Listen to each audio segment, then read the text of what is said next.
I think a lot of times there's this, like, in my opinion, toxic narrative that to be an entrepreneur, to be a startup founder, you need to sacrifice it all.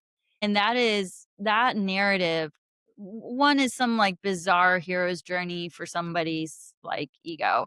It is not the truth. Like, we need everyone with innovative ideas to be coming to this space and contributing their knowledge, their skills to this space. And again, pushing these narratives that you need to be single, without a family, like willing to go bankrupt and sleep on couches, work yourself to death. Like, that cannot be the only way to become a founder.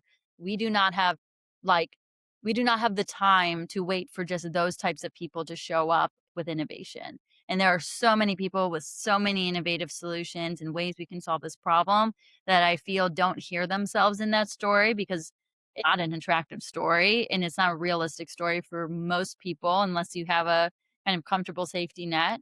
Um, and so I bring all this up to say, like, I have not once had to go back and move in with my parents. I've not had to go sleep on friends' couches. Um, and it's not to say that don't go and do that if that's what you wanna do. That's also great if that's how you can make it work.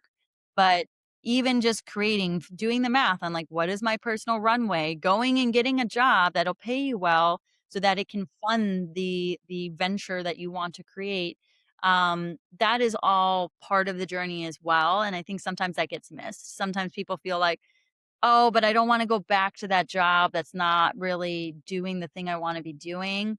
It's soul sucking, whatever." Like, if you have the vision of, like, "This job is for the next year going to help me build skills and put me in a financial position where I can go and do this amazing thing," and while keeping my own financial stability or supporting my family, etcetera, like, that is as much a part of the of the routes to entrepreneurship as risk it all story. So they both have a place, and I just want to start pushing the narrative that is not talked about as much so that people see that there's options and there's not just one way to become a founder.